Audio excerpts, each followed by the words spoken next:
Bom, gente, boa noite para todos. Que Jesus nos abençoe. Motivo de muita alegria estarmos de volta para os nossos encontros das sextas-feiras. Que todos possamos nos sentir acolhidos dentro desses princípios que fundamentam a fraternidade. Nós já iniciamos a nossa jornada endereçando um abraço também a todos os nossos amigos, frequentadores da FEAC de uma forma virtual, que se encontram à distância, os nossos queridos companheiros da rede Amigo Espírita. Endereço um abraço ao nosso querido José Aparecido e toda a equipe que trabalha na rede, aos nossos companheiros da Rádio Brasil Espírita, que compõem uma parceria, e que todos estes nossos amigos, que têm como base a rádio na cidade de Maceió, que eles possam se sentirem abraçados pelo nosso reconhecimento, pelo nosso carinho, sabedores que o trabalho que a gente produz durante a semana entra no ar, na rádio, em vários momentos durante a semana. Então, assim, no site da Rede Brasil Espírita, os vídeos disponíveis, produzidos também na semana, são disponibilizados e tem um número de acesso muito interessante, não é, Gino? Você que acompanha as estatísticas das nossas contas, do Vimeo. Então, estamos todos criando um laço de amizades, e essa amizade está sendo extremamente produtiva para todos, para nós que estamos tendo a oportunidade de fazer o trabalho, somos exigidos para preparar, para organizar, para estudar, porque eu costumo dizer que nós acabamos sendo os maiores beneficiados, né? Porque a gente tem que preparar os estudos, né? E são estudos, são praticamente 4 dias na semana que a gente faz estudo para este segmento de trabalho, né? Fora as outras atividades que a gente tem em outras casas. Então, a gente acaba sendo obrigado a estudar um pouco mais a doutrina espírita.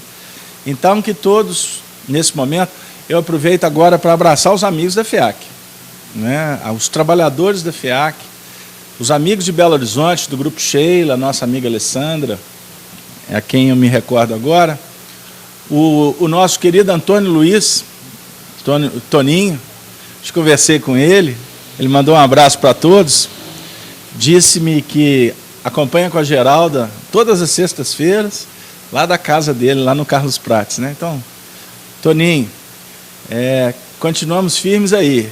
Eu sou soldado, você que é o general. Então, um grande abraço aí para o Toninho. Enfim, nós estamos caminhando para o fim do ano.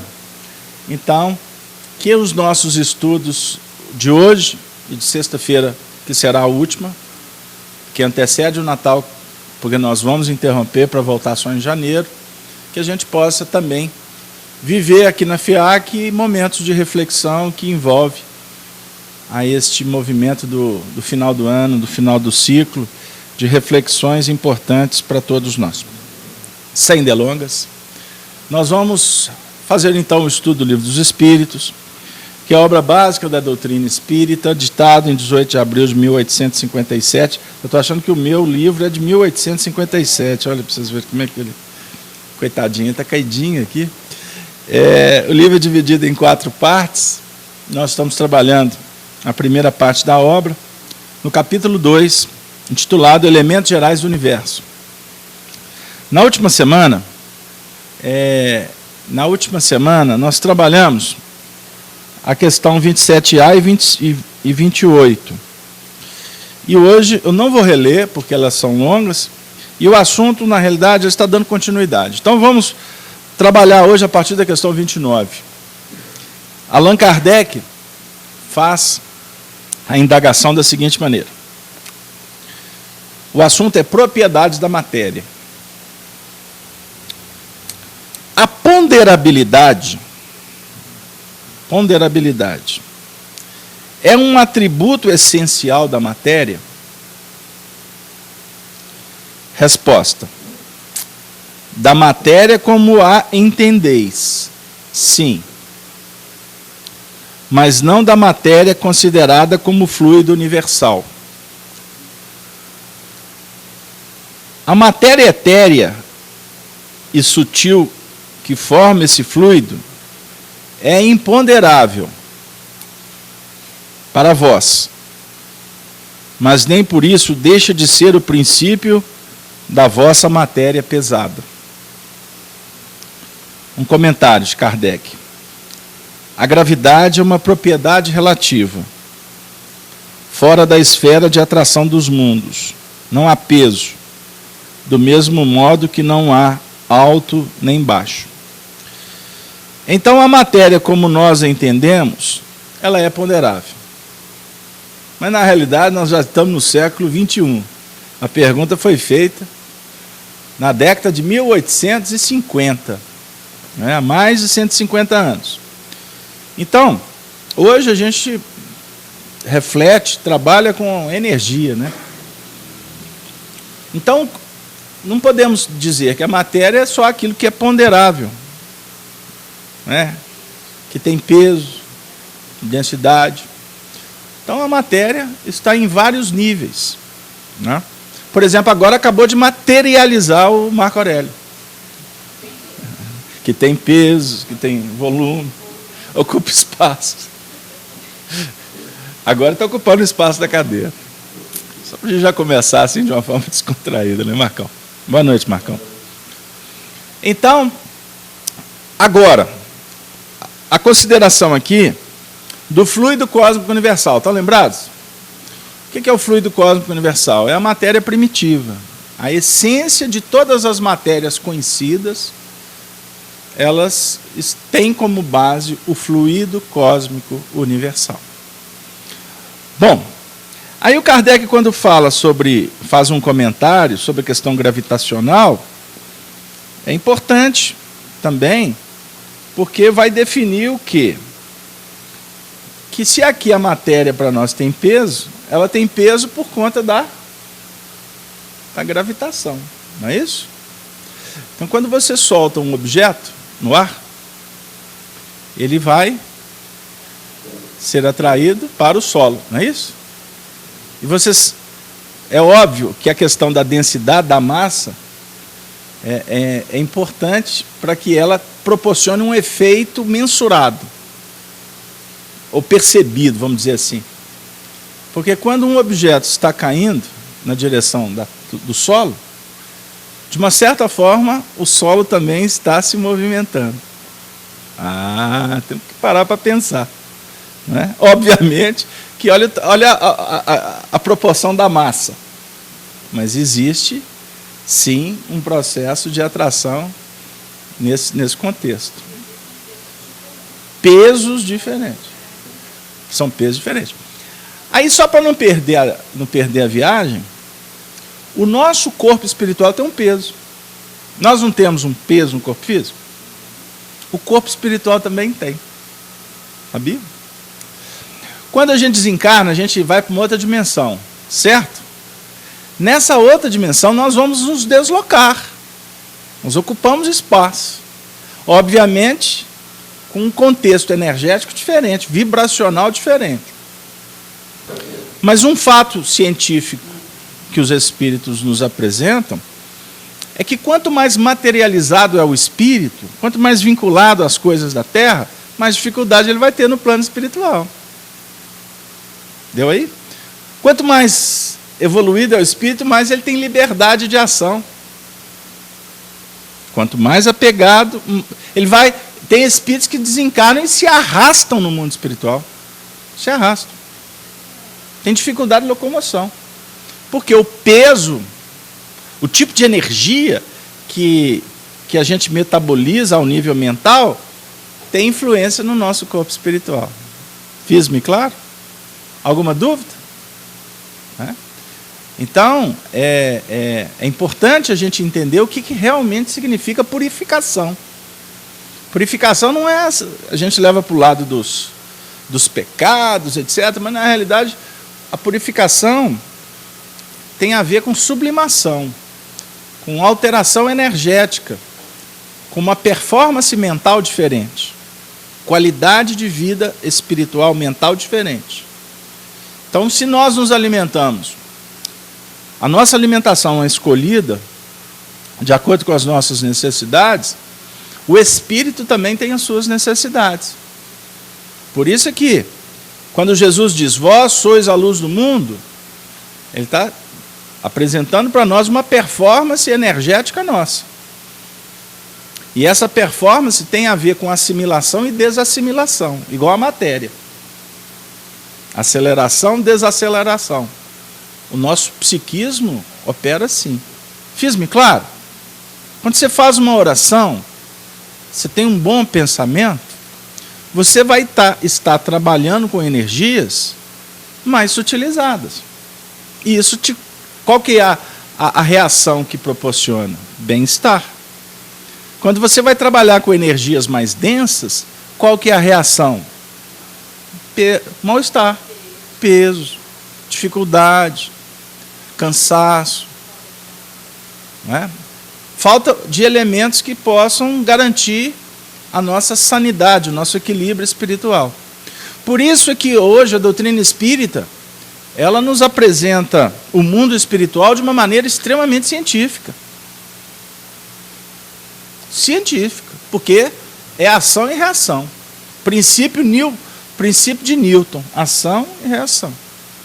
A lei de causa e efeito para nós funciona assim: você semeia vento, você colhe tempestade. Você semeia paz, a paz te garante, se instaura dentro de você. Aí a gente passa uma vida inteira semeando problemas, porque assimilamos problemas. Como que nós podemos ter a pretensão, ou como que somos ainda infantis, de procurar sacerdote, religião, para liberar a nossa entrada para o mundo espiritual? Porque alguém pôs a mão, fez uma prece, o credo, pediu perdão, vai resolver? Não. Vamos ser maduros. Vamos ser maduros. É óbvio que a prece, a intercessão, ela tem os seus pontos positivos. Ela consola, psicologicamente pode te trazer um bem-estar, mas o que você colocou na bagagem, você vai ter que levar. Eu cheguei aqui hoje cheio de sacola com equipamento, não é? Ferramentas de trabalho. Ferramentas de trabalho. O que a gente tem dentro da nossa bagagem são ferramentas de trabalho. Nós é que temos que verificar o que a gente está fazendo com essas ferramentas. Que ferramentas são essas? As experiências, as virtudes, os vícios, as inferioridades.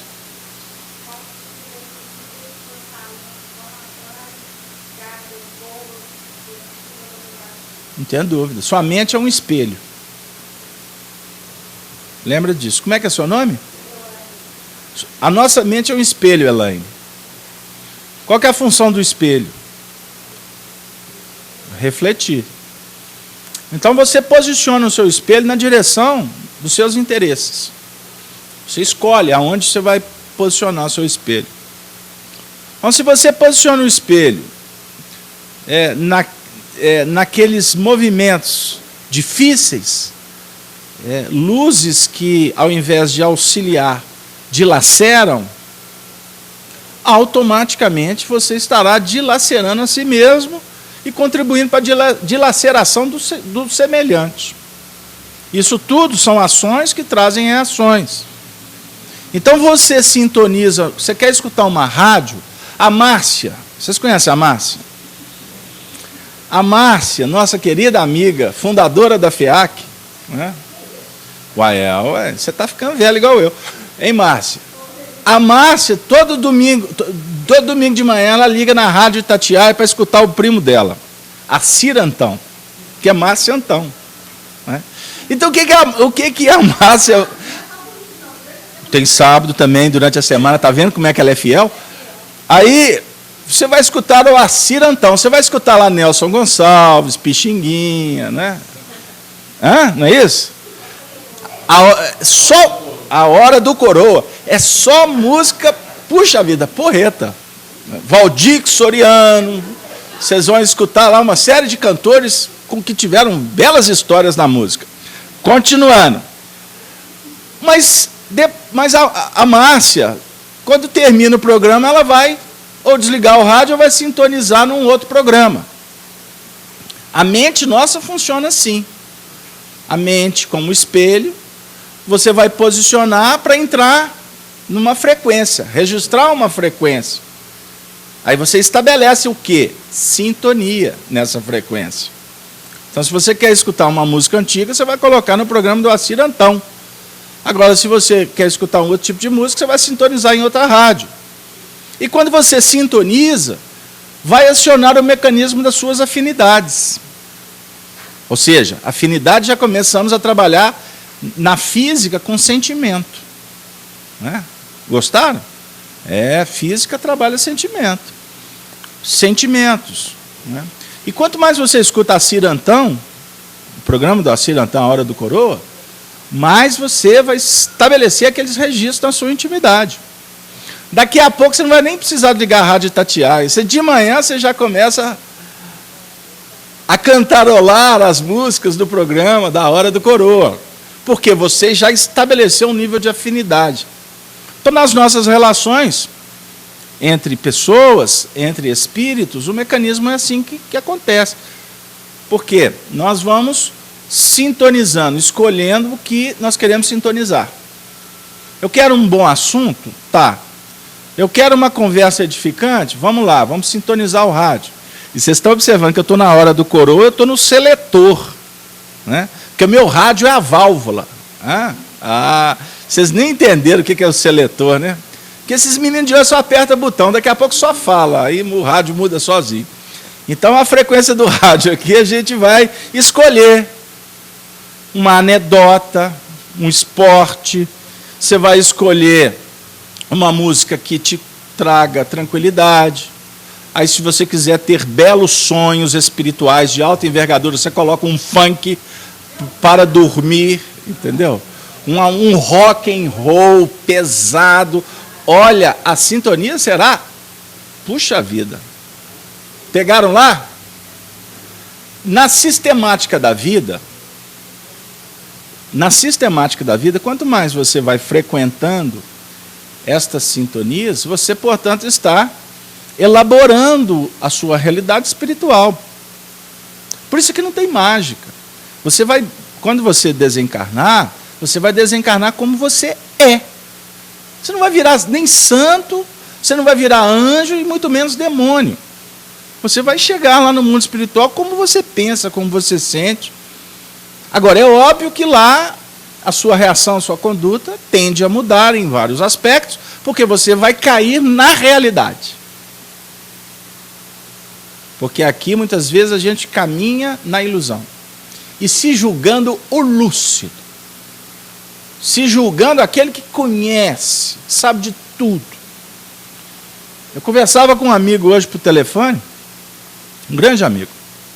Conversava com ele por telefone, e aí a gente discutindo um determinado assunto. Aí eu disse assim, mas você tem tanto tempo de doutrina espírita, a sua reflexão não tem coerência com a doutrina espírita. Porque tem hora que a gente esquece e põe o coração, põe o sentimento, põe a emoção. E aí que o negócio dá errado, não é isso, dona Mirtes?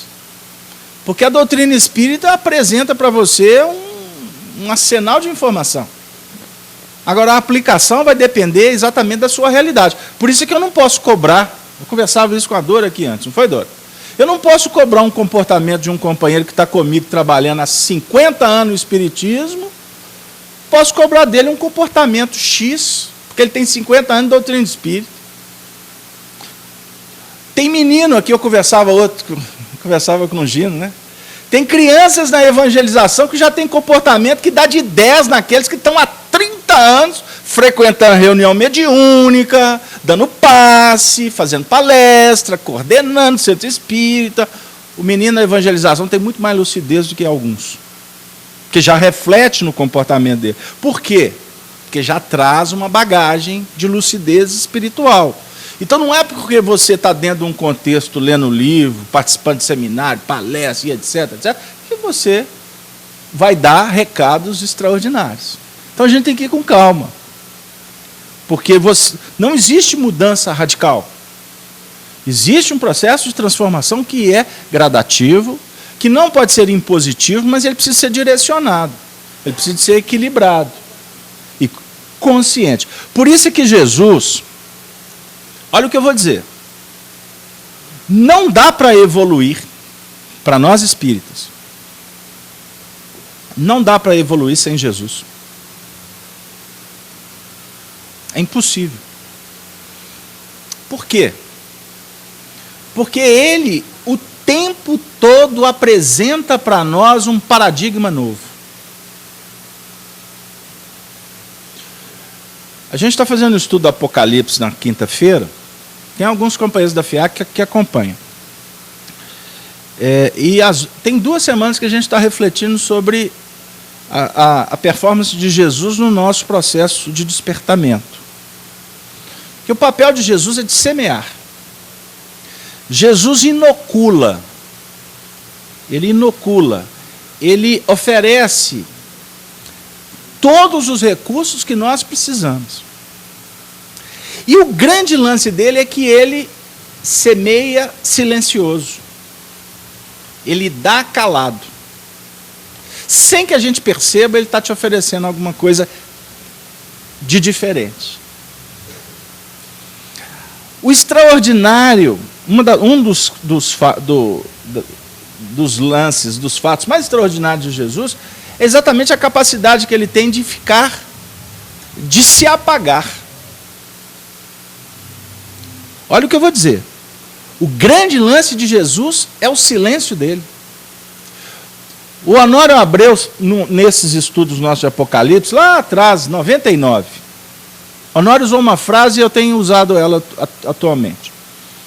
Se Jesus se revelasse para a humanidade, ele iria coagular a nossa evolução. Ele ia colocar todos nós no hospício. O nosso estado espiritual atual era de demência total. Se ele se apresentasse com toda a pujança que ele tem. Pegaram lá? No livro Apocalipse, no capítulo 1, no versículo, acho que é 5. Abre aqui para mim. 5 ou 6. Aqui, o último livro. Ó. Obrigado, senhor, já achei. É isso aqui, o capítulo 5. Jesus é a fiel testemunha, o primogênito dos mortos. Olha o que ele é, primogênito dos mortos. Por que ele é primogênito dos mortos? Quem que é o primogênito? Hã? É o primeiro, não é? Aquele que vai na frente. É o primogênito dos vivos? Não, dos mortos. Por quê? Qual que é o papel dele? Passar semeando vida. E o príncipe dos reis da terra. Olha o que João Evangelista escreveu no Apocalipse. Ele é o primogênito dos mortos e o príncipe dos reis. Por que ele é príncipe dos reis?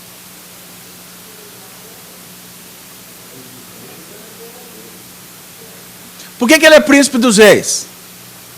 Quem tem mais poder, o rei ou o príncipe?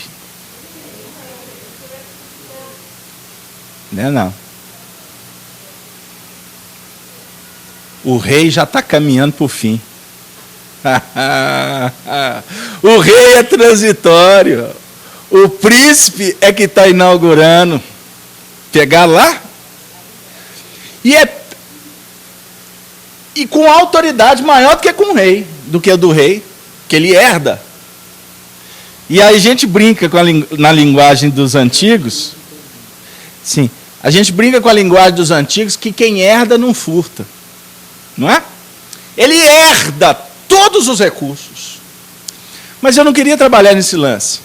Eu queria dizer que ele, o príncipe, ele é príncipe dos reis. Ele é o fruto, como o Marco Aurélio lembrou, Ele é o futuro do reinado, da liderança. Por que ele é o futuro? Nós não estudamos a lei de progresso? Doutrina espírita é progressista? Nós não falamos que a reencarnação é o objetivo, o progresso de cada um de nós? Ele está à frente. Ele representa todas as conquistas que nós, que em tese somos os reis, vamos ter que vivenciar no futuro. Você foi fundo, você pegou. Ficou difícil? Entendeu, Dora?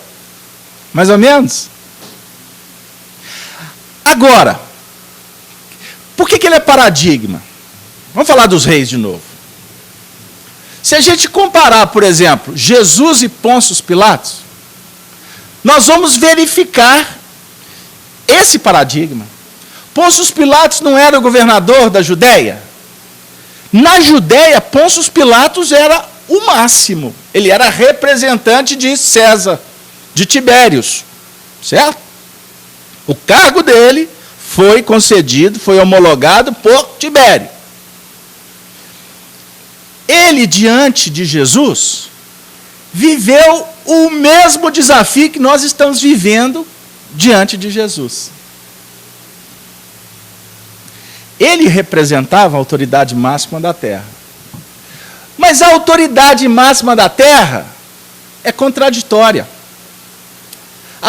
A justiça dos homens, ela cheira violência, ela cheira mercantilismo, utilitarismo. Deu aí? Pôncio Pilatos estava sendo supervisionado por um enviado de Tibério. Eu prometi para a Dora que eu ia fazer a questão 32. Eu estou achando que Tibério não vai deixar, não. Os judeus, dominados pelos romanos, não poderiam homologar, não poderiam determinar morte de quem quer que seja, sem autorização do Império Romano. Vamos buscar a história de Jesus? Por que Caifás, Anás, os fariseus, tiveram que levar Jesus para ser julgado por Pôncio Pilatos? Porque eles não tinham autorização para matar Jesus. Porque se tivesse, eles já tinham consumido com Jesus lá no Getsêmani, lá no monte, quando Judas indicou, delatou, né? Apontou quem era o mestre. Eles poderiam ter matado ele ali. Mas não, se eles fizessem ali, eles estariam violando as regras romanas. Então, o que fizeram? Levaram Jesus para Pôncio Pilatos. E aí vocês conhecem a história. Mas o que é mais importante? Vocês se recordam que Cláudia, mulher de Pôncio Pilatos, teve um sonho, um presságio, que ela viu as paredes do palácio, a cortina ensanguentada. Ela viu um homem justo sendo condenado, e ela sabia que o homem justo era Jesus. Você se recorda o que a Cláudia falou para o marido no dia seguinte? Não suje suas mãos com esse homem santo, com esse homem justo. A Cláudia foi o quê? Uma médium. Uma médium que revelou o perigo que estava em jogo. Ok? O que aconteceu naquele momento? Pilatos, quando se encontrou, se deparou com Jesus,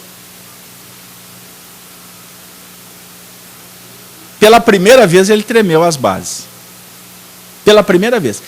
Pilatos, uma alma complicada. Toda ela envolvida em corrupções, em dificuldades administrativas, um comportamento dúbio. Não é? Ele era casado com a Cláudia, mas era um cortesão, para não dizer outra coisa. Todo ele com muitas dificuldades em várias áreas. Diante de Jesus, ele estava diante da luz. Essa luz refletiu tanto na intimidade dele, que ele se sentiu desautorizado. Por isso, eis um dos motivos, que ele perguntou para Jesus assim, conforme a descrição do capítulo 18 do Evangelho de João: Tu és rei? Ele estava debochando. Porque ele viu um homem todo esfarrapado, né? Tu és rei? Aí o que Jesus disse para ele?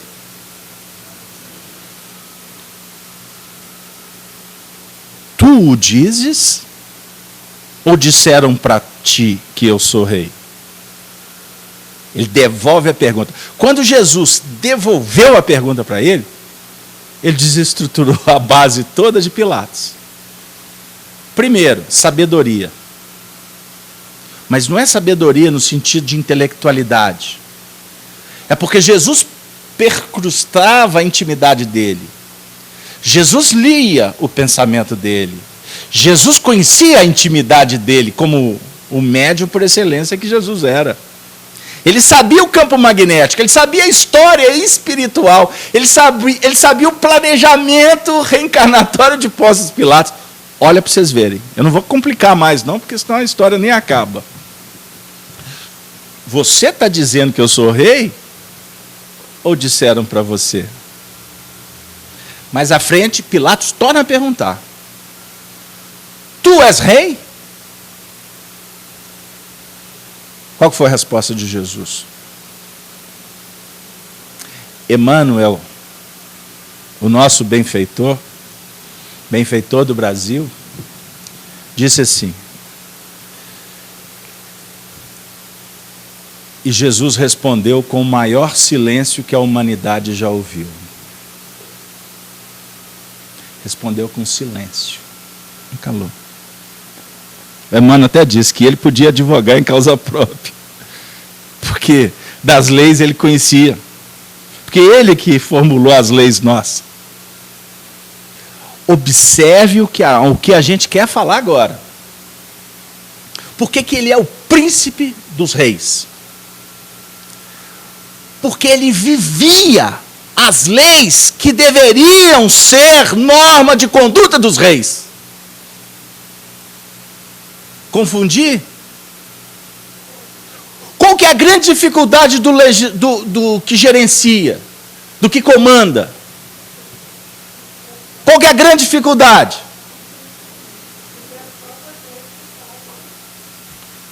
Operacionalizar para que as leis cumpram os seus objetivos. Esse é o objetivo do legislador. Agora, o legislador, por excelência, ele está acima das leis. Como assim acima das leis? Ele está acima do estatuto? Não é isso que eu quero dizer.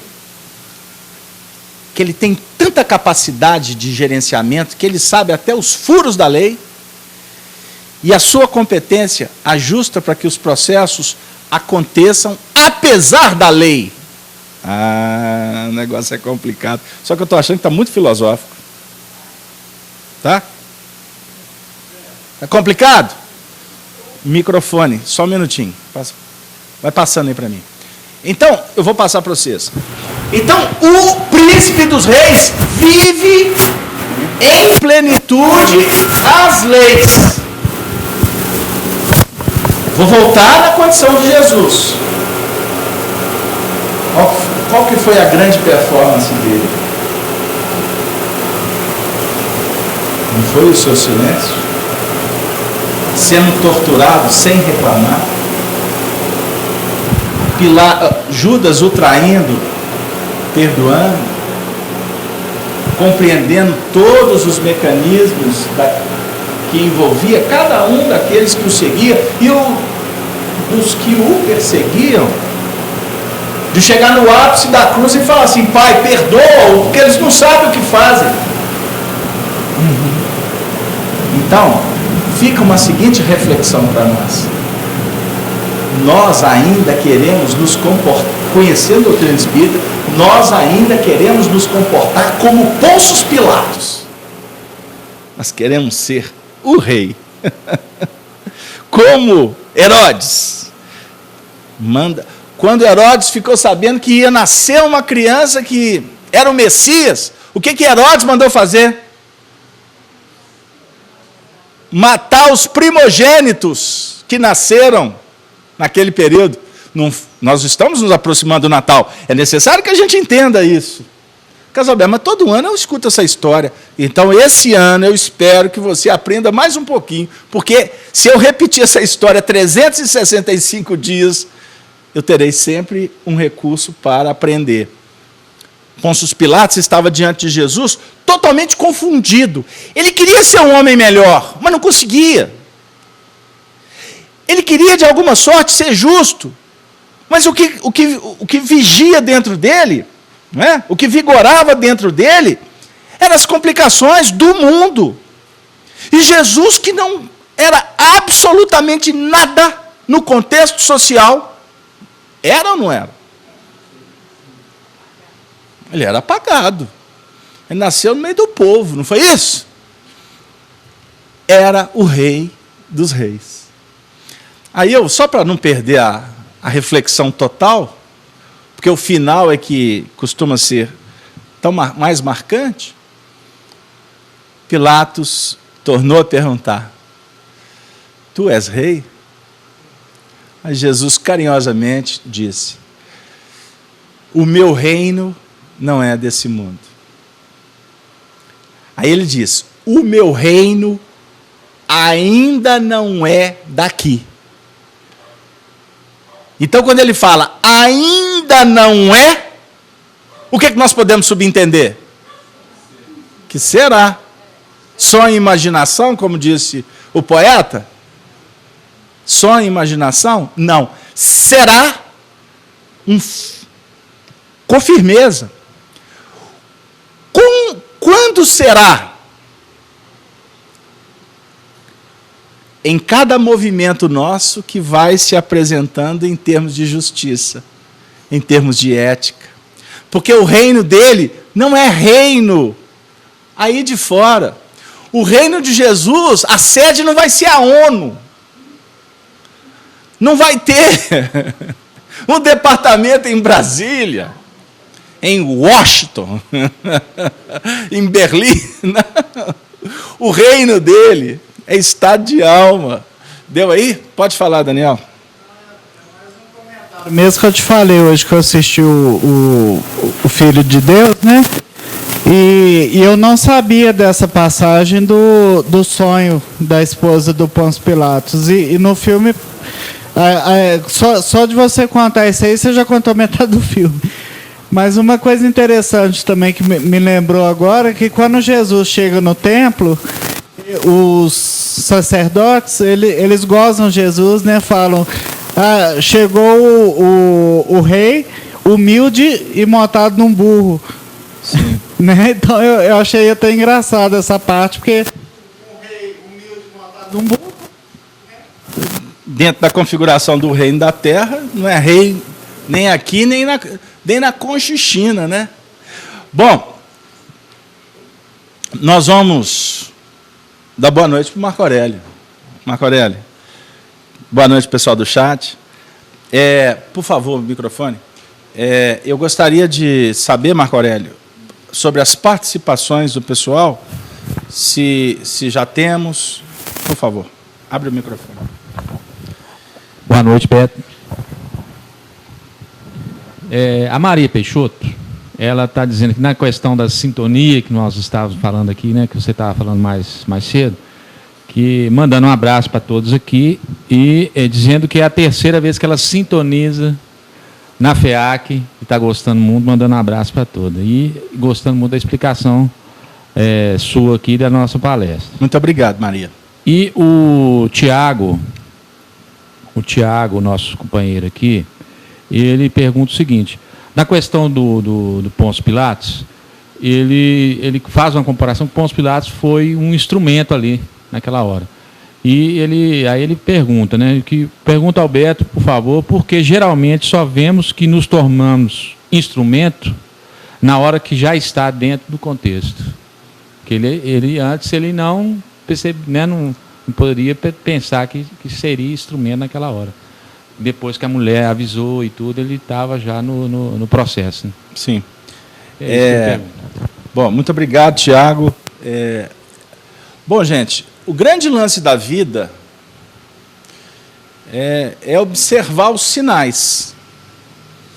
É observar a ajuda do alto que bate sempre na nossa porta apontando possibilidades. Agora, no momento em que vamos entrar em cena, para dizer assim, ou seja, no momento em que a gente faz a escolha e vai operar, obviamente que nós nos tornamos instrumentos, também de um contexto maior. Porque cada um de nós temos o nosso nível de responsabilidade com a nossa evolução e temos também uma cota de responsabilidade no que remonta o contexto da vida, a engrenagem social.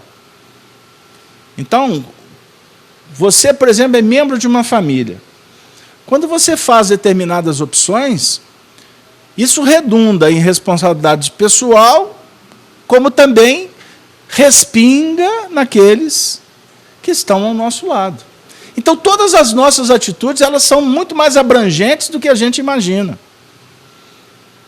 Paulo de Tarso define isso para nós, num dos versículos muito interessantes, que faz parte da sua carta aos Hebreus, no capítulo 12, no primeiro versículo, quando ele diz que nós somos acompanhados por uma nuvem de testemunhas.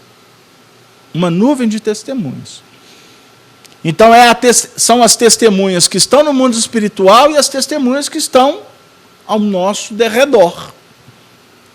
Os seus sucessos, as suas vitórias, elas têm repercussão do lado daqueles que estão em sintonia com o seu projeto de vida.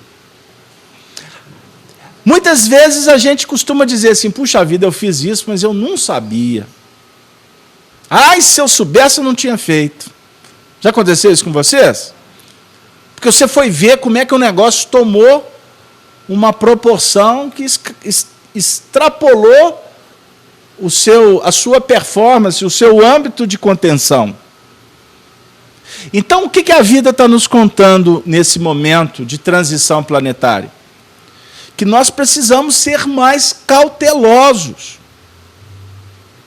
Nós precisamos ser mais prudentes. Prudentes.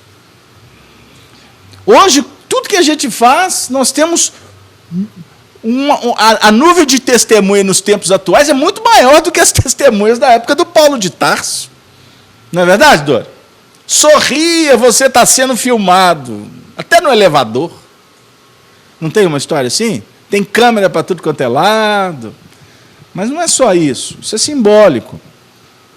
As coisas estão acontecendo numa velocidade tão assustadora que hoje, para você falar alguma coisa, você tem que pensar duas vezes.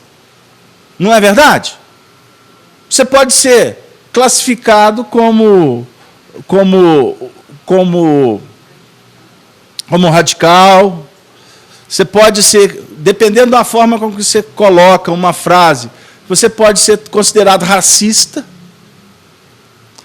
Do jeito que você fala, pode ser você categorizado como alguém que faz bullying, ou seja, você está assediando alguém, e de repente as intenções nem são estas. Pode acontecer? Então a gente tem que ser mais cuidadoso. Não é que você vai implementar uma vida cheia de minúcias, você vai perder a espontaneidade, não é isso. Senão a gente perde até o prazer de viver, não é verdade? Mas a gente tem que ser mais cauteloso. Se a gente tem a cautela com a violência, não é? Com essas dificuldades que estão aí batendo na porta de todo mundo, você sai da FEAC aqui depois da reunião, você não vai ficar na esquina lá batendo papo até meia-noite. Não é verdade? Eu acho tão... Olha, tem hora que eu me sinto alienígena. Porque as coisas estão tão complicadas aí fora e eu fico vendo o povo, senta aí nos restaurantes, né, para se alimentarem aí 10, 11 horas, meia-noite, você passa de carta, todo mundo lá festejando. Eu fico assim, gente, será que esse povo não para pensar? Como que as coisas estão difíceis, assaltos, não é? Riscos de vida, não é? Aí acontece uma tragédia, aí depois você vai mensurar, você vai avaliar o contexto. Quantas vezes existe uma exposição exagerada? Falta de cuidado. Não é? Casamento, mas se fosse assim, a gente não vive. Porque aquela turma que estava lá em Paris, quando aconteceu aquela atrocidade lá, quantas pessoas estavam nos cafés, nos restaurantes, e metralhadoras soltando bala para todo lado. Então, se você for pensar assim, né, pode ser redarguida assim. Então você não vai viver, você não sai mais à noite, etc, etc. Nós não estamos sendo radicais. A ideia aqui é outra. É querer passar algumas coisas que requer de nós, hoje, no mundo atual, mais cuidado. Concorda, senhor Murta? Eu falei isso outro dia, um casal que a mulher foi assassinada, porque eles estavam namorando, lá perto da Magda, lá no parque lá chama Rola Moça, né? É Rola Moça? É lá mesmo. Eles estavam namorando lá, vendo a lua e a noite estrelada de Belo Horizonte. Um lugar mais ermo, cheio, um lugar completamente desprovido de segurança. Aí o indivíduo é abordado por alguém que está passeando por lá, com segundas intenções. Aí a gente vai verificando algumas coisas que é fruto de uma exposição exagerada. Concorda, Denise? São assuntos que a gente precisa de pensar. Agora, vem alguém aqui espírita e fala assim, não, mas é lei de causa e efeito. Aconteceu com ela, porque lá no passado, etc, etc, etc. Aí espírita tem solução para tudo, né, Dora? Mas poderia acontecer de uma outra forma, não poderia? Então, são pontos que nós precisamos de refletir. Da mesma forma que temos que ser cuidadosos no trato com o semelhante. Eu coloquei esses painéis que são até desagradáveis, não é? Que muitas vezes pode ser classificado até como um assunto chato, mas eu quero pintar um painel que possa nos remontar às nossas responsabilidades no que remonta ao nosso semelhante. Entendeu, senhor Morton? O que você vai falar para o seu filho, o que você vai falar para o seu pai, a maneira de conduzir determinadas situações. As coisas são tão delicadas que você pode estar ferindo alguém.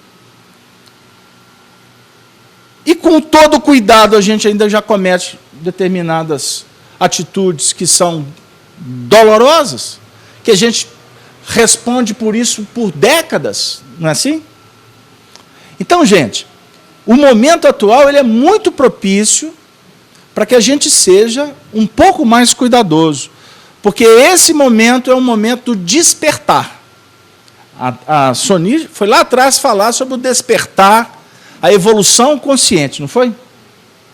Evoluir consciencialmente ou conscientemente é planejar, é mensurar, não é ser um tanto quanto mais polido.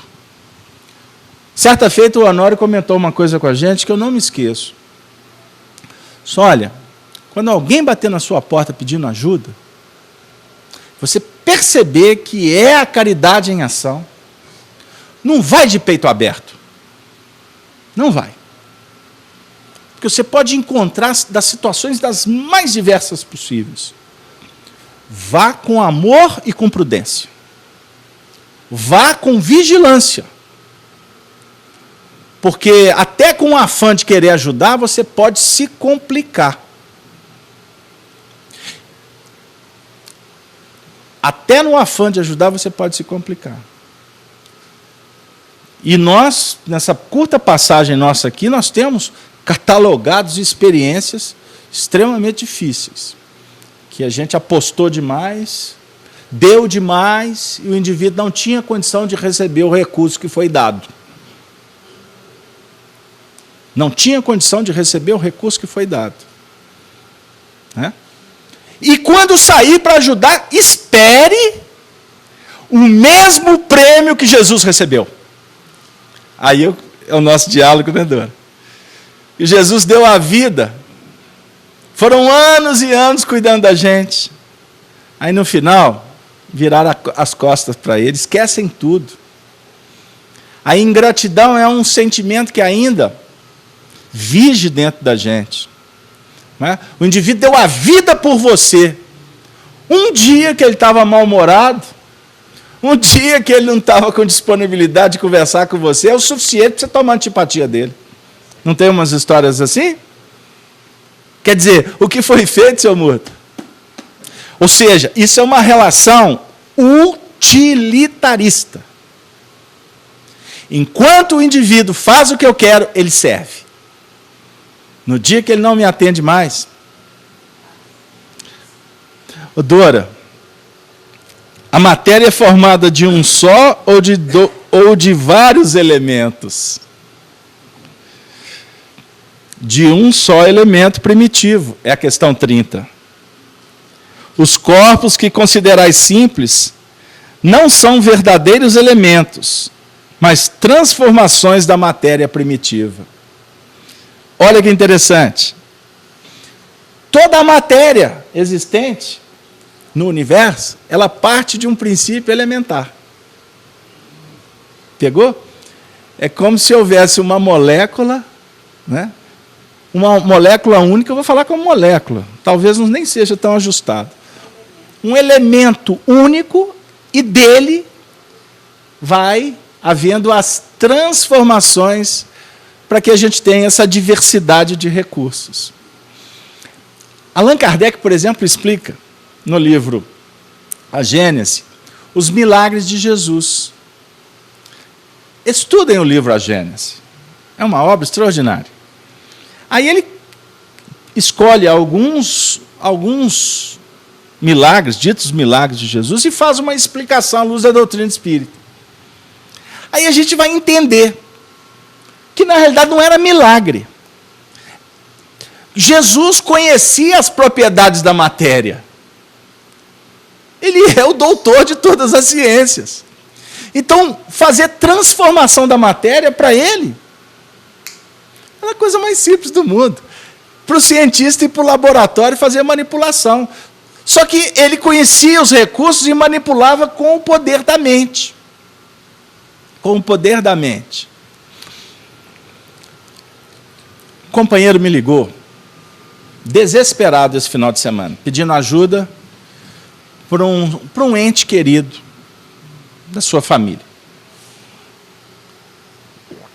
A pessoa está há alguns meses sem conseguir dormir.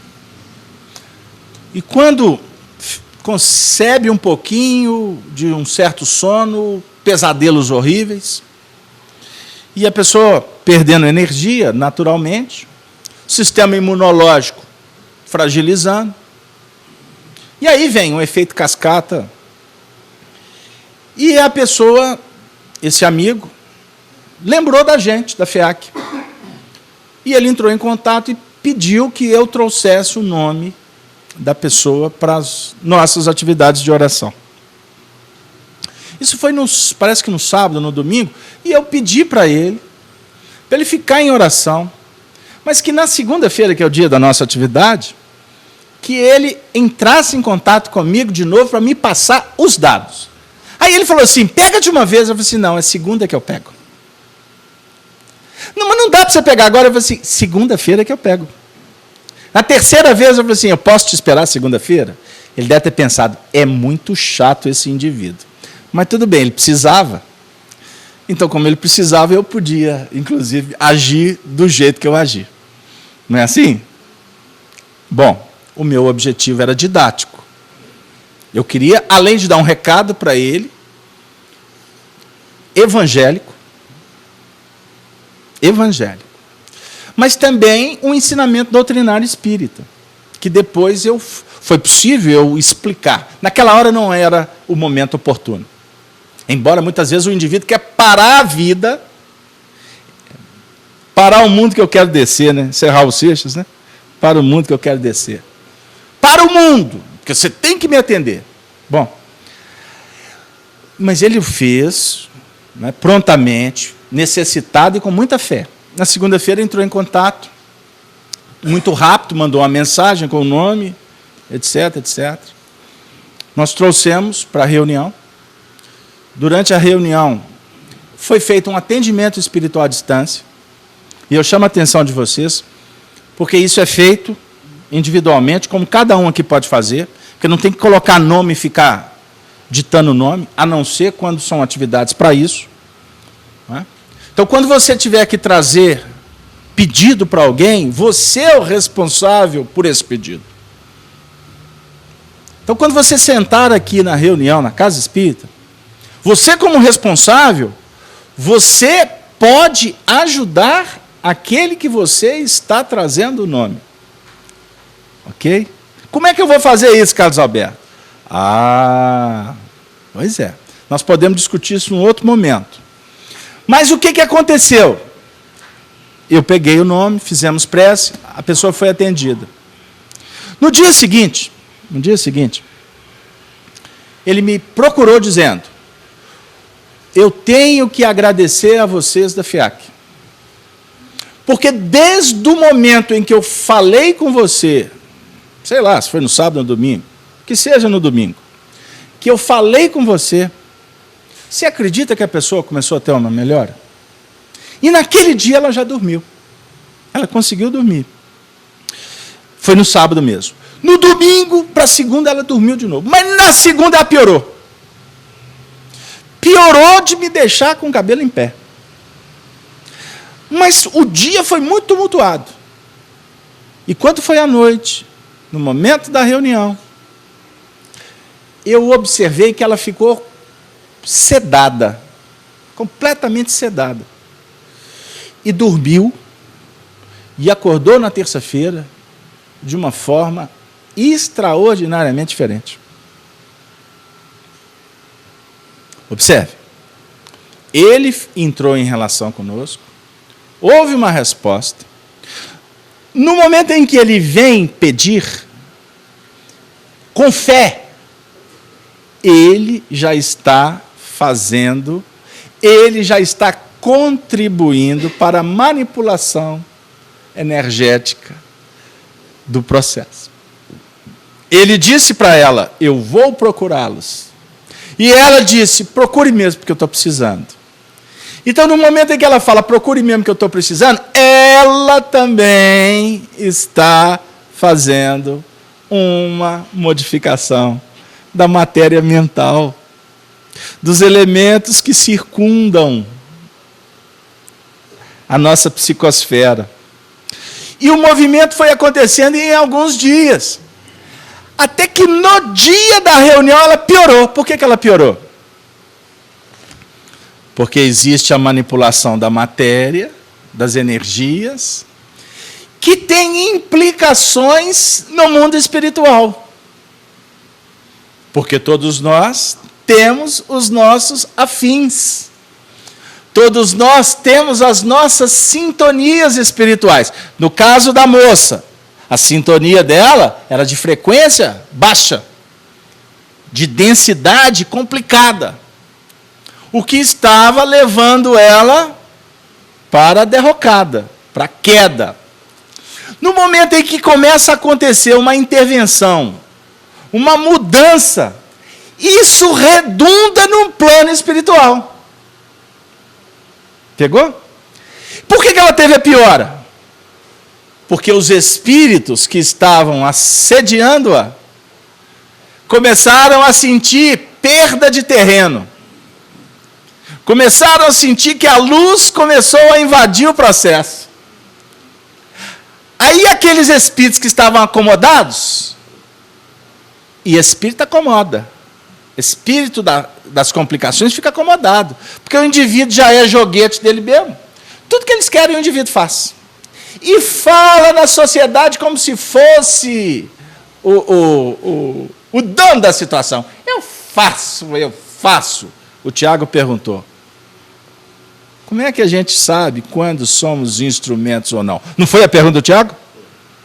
Então, Tiago, vou brincar com ele, você me deu um trabalho, porque eu tive que ir em Roma, eu fui para o Egito, passei pela Sibéria, voltei para Belo Horizonte, para te dizer que, Nós nos julgamos artífices do processo.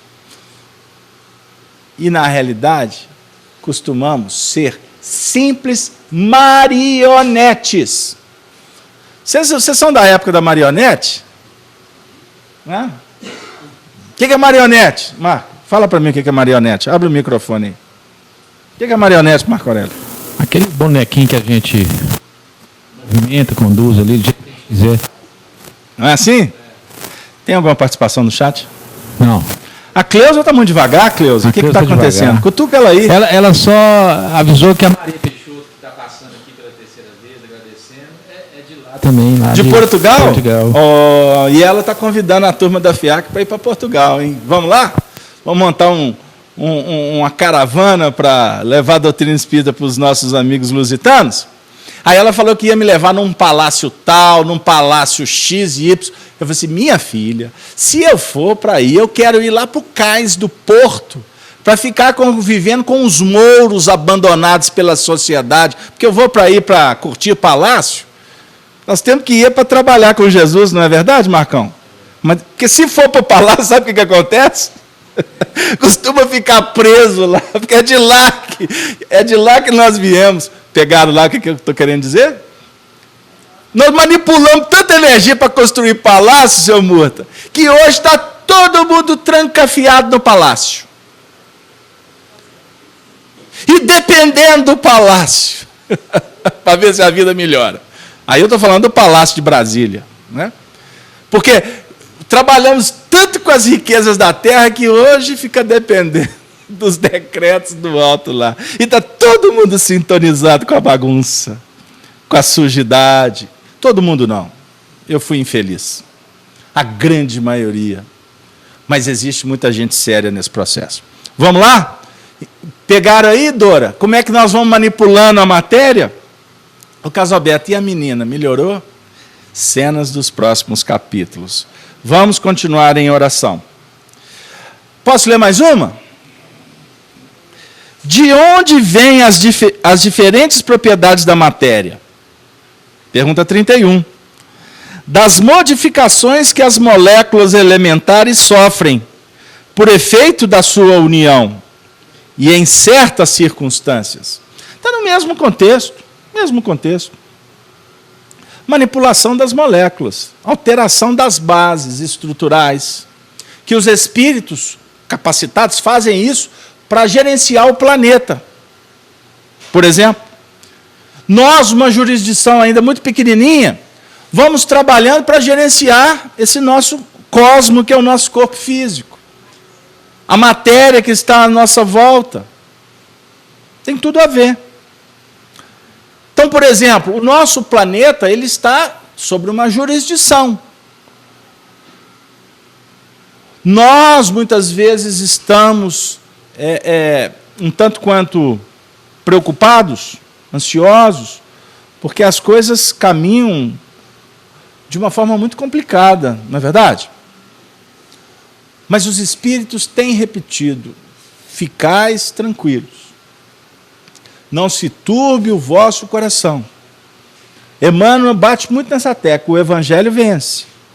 Jesus está na frente.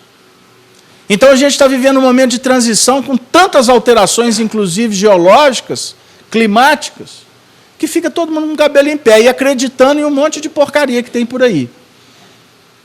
Porque esse período é um período de falso Cristo, falso profeta.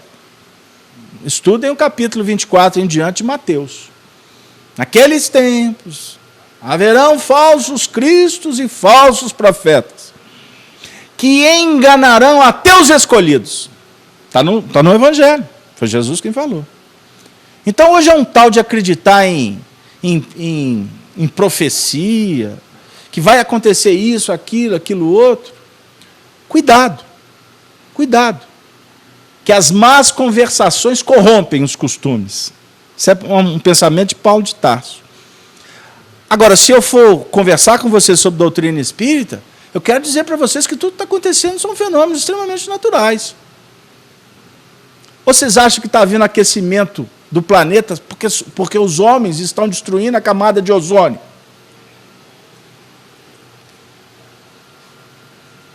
que nós temos o livre-arbítrio para destruir esse planeta. Bom, o efeito estufa, ele tem que ser considerado, não tem? Cientificamente, tem algumas constatações. Agora, a alteração climática não é por isso, não. O planeta Terra tem um eixo. Já ouviu falar do eixo imaginário? Ele está verticalizado em torno de 23 graus. Ele está voltando para o lugar devido. Allan Kardec falou sobre esse assunto no livro A Gênese, que existem os ciclos da Terra, as eras. Então, o planeta ele não está parado, ele está numa dinâmica evolucional. Ele tem um movimento de rotação e de translação. Nós temos camadas tectônicas. Vocês sabem o que é isso? Todos sabemos, né? Então, a nossa sensação é que nós estamos pisando num solo, né, fixo. A Terra, ela flutua. Então aí a gente vai estudar a estrutura geológica. Nós sabemos que existe aqui um movimento de flutuação. Então, quando há uma movimentação tanto quanto um pouquinho acima do normal, no fundo do oceano, por exemplo, proporciona o quê? Os terremotos, os maremotos, os tsunamis. Então, quando um vulcão entra em erupção, aquela lava que sai pelo vulcão, ela está vindo de onde? É exatamente onde aonde a nossa Terra está flutuando. Deu aí? Então, dentro do movimento, esse movimento, os cientistas, por exemplo, naquele tsunami de 2000 e quanto? 2006, aquele grande tsunami que dizimou mais de 400 mil vidas na Ásia, os cientistas identificaram que houve um pequeno movimento nesse eixo. Então, o que está acontecendo? Uma alteração na estrutura, no campo energético também do nosso planeta. O que vai favorecer nas alterações climáticas. Com a verticalização do eixo, eu vou falar de uma forma muito simplista. A alteração climática vai se estabelecer. Então, por exemplo, os estudos já começam a apontar que o Brasil vai deixar de ser um país tropical. Ele vai ser um país subtropical. Vocês observam que o Polo Norte está havendo um desgelo. Isso eu vi outro dia, o programa lá da Rede Bandeirantes, o Datena falando. Achei muito engraçado. Falei assim, gente, o Datena está estudando Allan Kardec. Porque ele falou assim, gente, está tudo estranho no nosso planeta, o Polo Norte está desgelando. E a Antártida está ficando mais gelada. O que ele está dizendo? Falando em cima dos efeitos de uma causa científica. Então, o que vai acontecer? Se antes nós tínhamos, por exemplo, a Lemúria, a Antártida, Atlântida, desculpa, que foram terras que submergiram por conta desses deslocamentos, dessas camadas tectônicas, hein? Outras terras emergiram. Então, rapidamente, você pega o mapa mundi, você observa que as costas do Brasil encaixam perfeitamente com as costas da África. Então, ali houve o quê? Uma ruptura. Por quê? Houve uma modificação. Olha que interessante. Nós não tínhamos a era do gelo, que se instaurou e houve também modificações, raças foram extintas, espécies foram extintas, né? Outras apareceram. Os fósseis estão nos mostrando isso aí. A arqueologia resgata objetos do mundo da Atlântida. que por revelação espiritual sabemos que eram povos muito mais evoluídos, que destes povos é que ramificou a grande cultura egípcia, que redundou nas filosofias que se instauraram nos povos antigos. Enfim, não vim aqui falar de evolução. Eu vim aqui dizer o seguinte: as alterações que estão acontecendo em nível geológico, em nível espiritual, afetam e proporcionam um impulso para a evolução dos habitantes. Então, Allan Kardec disse assim, 1968, que com as alterações climáticas, alguns lugares da Terra se tornariam inabitáveis, e outros que eram inabitados passariam a ser habitáveis. Então, se o mar começa a subir, aqueles que moram na área litorânea vão mudar de posição. Aí eu brinquei ontem no estudo, falando, eu estava lá em Maceió, aí o moço, o meu amigo Ricardo, lá estava me mostrando aquelas belas praias de Maceió, lindas, lindas. Ele dizendo, pois é, e o mar só está vindo, só entrando. Aí estava tendo uma ventania, aí a gente passando de carro, aquela ventania com a areia da praia no asfalto. Ele virou para mim e falou assim, olha, eu moro aqui há 60 anos, eu nunca vi isso aqui. Está acontecendo coisas que as pessoas desconhecem. E eu disse para ele, e nós que somos espíritas, não podemos dizer que desconhecemos. Nós estamos sendo informados. Então, observem, o que parece ser um caos, confusão, nunca na história do planeta, se a gente for computar pessoas, o efeito cascata disso, nunca teve uma história de uma corrupção, de uma bandalheira tão expressiva quanto o que o Brasil está contando, está mandando colocar na história universal. Não é verdade? Observe, você assiste um jornal, toda hora é uma notícia nova que vai para a mídia de coisas que todos os brasileiros sabem. Só os líderes é que não sabem. Eles são santos. Eles não sabem. Olha, aconteceu dentro da sua casa e você não sabe. Aí fica... eu finjo que estou falando a verdade e eu finjo que acredito. Aí você vai na sociedade vendo tantas confusões de comportamento, de falta de limite, etc, etc. Tudo que a gente está vendo aí. E eu queria dizer que não é só no Brasil, não, tá? Porque o que está acontecendo aqui é o que está acontecendo nos Estados Unidos, porém com uma outra conotação. Na Alemanha existe uma crise de identidade.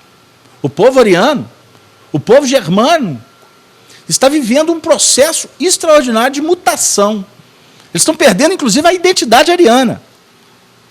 Pelo tanto de imigrantes que adentram no território alemão. Não estou falando agora dos sírios. Isso é uma tradição alemã, por causa do embargo da guerra. É o único país que não coloca limites, porque assumiu responsabilidades graves na Segunda Guerra Mundial. Então, eles estão vivendo uma crise de identidade. Então, eles têm os seus problemas, como na África, como na Inglaterra, em todos os lugares existem as mesmas discussões, porém, circunstanciais, localizadas, àquela necessidade daquele povo. Mas, no âmbito geral, uma grande mudança está acontecendo. Da mesma sorte que muitos espíritos lúcidos estão reencarnando, com uma condição extraordinária de trabalhar a matéria que a gente não consegue. Ou seja, eles já vão encontrando mais elementos e vão fundamentando uma sociedade mais qualificada, para quando todos nós aqui voltarmos para cá, porque você não vai ficar para semente não, viu, dona Nilza? A senhora vai comigo para o mundo espiritual. A gente pode até não ir junto, tá, dona Nilza? Mas que a senhora vai, todos nós vamos. Né? Uns vão mais depressa, outros mais devagar, outros vão rapidinho. Né? Todos nós vamos. E nós vamos voltar. Como netos, como bisnetos. Vai demorar mais um tiquinho, porque cada vez mais a regra vai diminuindo. Né? Só vai diminuindo, porque o povo quer trabalhar, quer se estabelecer na sociedade, né? Quer ganhar dinheiro. Aí fica... Né? A fila para reencarnar complica. Mas não tem problema não, Jesus dá jeito. Jesus dá jeito. Aí os meninos têm que fazer bagunça, eles perdem a responsabilidade, aí vem de qualquer jeito, vem nas trompas, aí não quer como filho, vem como neto, como bisneto, aparece, chega lá. Se tiver que vir, vem. Né? Aí no primeiro minuto, põe para fora de casa, eu nunca pensei que a minha filha ia me dar esse desprazer. Aí os espíritos estão olhando lá no futuro, já vendo o vovozinho, já carregando o netinho, e o netinho subindo na cacunda dele. E ele falou que ia pôr a filha para o lado de fora. Olha para você ver. Aí quem que é que está reencarnando? Hein? O papai dele. O vovô dele. E ele não queria, não. Costuma não falar que não queria, porque antes, né, o papai punha ele numa rédea curta danada. Aí ele olha para aquele menino e alguma coisa faz ele lembrar. Né? Como é que ele andava na rédea curta? Agora é o vovô que vai ficar na rédea curta pelo netinho, que é o mesmo vovô de ontem. A vida dá jeito. A vida dá jeito. O importante é a gente verificar que esses acontecimentos não significam o fim do mundo material. Sim, fim do mundo desordenado, desqualificado, descompromissado. Então, não tenham dúvida de que quando a lama vem abaixo, a lama faz estrago. A lama traz morte. Morte dos conceitos, das cristalizações, das complicações, dos costumes. Por isso é que Kardec nos explica que os flagelos destruidores, na realidade, são flagelos transformadores. E observem bem, que interessante, gente. Eu não preciso ser místico, não. Mas observem como que o ano de 2016 se caracterizou por um ano... 2015. Desculpa, gente, que eu já estou lá. O ano de 2015, esse ano de 2015 ele tem que ficar registrado. Vocês têm folhinha de Mariana na casa de vocês? Eu sou antigo, folhinha de Mariana, punha atrás da porta e vinha as previsões do tempo do ano todo. E dava certo. Olha, a folhinha de Mariana está todo mundo desempregado, igual o resto. Né? Está todo mundo desempregado. Porque hoje, com tanta mudança, que a folhinha de Mariana fica furada, coitada. Né? Como é que ela vai acertar? Como é que está tudo alterando? Né? Mas eu queria dizer que 2015 ficou marcado como o ano da grande limpeza. Aí você teve o resultado da água que lavou o jato, só começou. Porque não é jato, é uma frota. Né? E a água está acabando.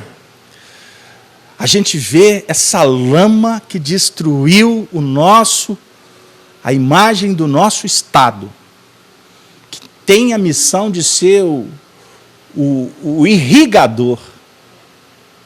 Nós exportamos lama por desrespeito, por falta de comprometimento, por falta de responsabilidade, que é o que falta no nosso país. E, por fim, essa grande sujeira que se tornou a política desse país. Que hoje a gente fica assim, Senhor Jesus, desperte esses homens, essas pessoas, para que elas repensem e assumam com dignidade o que a consciência delas ditam para cada um deles. Porque o conceito foi alterado. E ele precisa de ser reconsiderado. Ser político, entrar na política, na realidade, objetiva, representar as necessidades do povo. Talvez vocês não se recordem, mas quando Roma criou a República, os senadores tinham a missão de fazer com que o país progredisse e que o povo fosse feliz. E ao longo do tempo, o conceito modificou. Ao invés de ter representantes do povo, a realidade nos mostra que existe representação dos interesses pessoais. Muitos pensando só em si mesmo. E o povo esquecido por estes, embora sustentados por aquele que é o Rei dos Reis, Jesus. Então, no âmbito positivo que o Evangelho proporciona, nós temos que agradecer a tudo que está acontecendo. Porque todos nós estamos sendo convidados para fazer uma limpeza íntima. Lavar o mundo íntimo, lavar a mente. Porque está todo mundo indignado. Quem não está no processo está indignado. Porque quem vai pagar o preço é o povo. Quem sustenta este grupo é o salário de cada um de nós, dos cidadãos, os homens de bem. E isso vai proporcionando para cada um uma reflexão, para quando a gente tiver com o bem, o patrimônio, a responsabilidade do outro nas nossas mãos, a gente não repetir os erros que já estão causando tanta indignação dentro do nosso coração. Agora, pelo lado espiritual, o povo responde como Jesus espera. Não é indo para as ruas para matar, para fazer revoluções, para repetir o que foi feito na história. Alguns falam, o povo é bobo, o povo não é politizado, por isso é que o povo não grita, não briga. Eu escuto essas frases e penso cá com os meus botões. O povo brasileiro é politizado, sim. Só que o povo brasileiro tem um compromisso muito mais com o seu crescimento espiritual do que com os planos amoedados, mercantilistas e ilusórios da terra. O povo não está dormindo em berço esplêndido. O povo sabe que nós precisamos ser brasileiros, fraternos, amigos, corajosos na transformação pessoal. Sermos o Cristo no dia a dia. Por isso é que o símbolo do nosso país está na cidade do Rio de Janeiro, o Cristo Redentor. Voltado com os braços abertos, dizendo para todos, do mundo inteiro, vinde a mim, todos que estáis cansados e sobrecarregados, que eu vos aliviarei. Que Deus nos abençoe, que Jesus esteja com todos nós nesses momentos que se aproximam do final do ano, que o Natal de cada família seja bem fundamentado nas expressões legítimas da alegria, do carinho, da ternura, do trabalho, da fraternidade. E assim eu me despeço, dizendo, na próxima semana estaremos aqui ainda. Mas eu estou desejando um Feliz Natal para aqueles que, por uma certa circunstância, possam não estar aqui no nosso último encontro. Muito obrigado.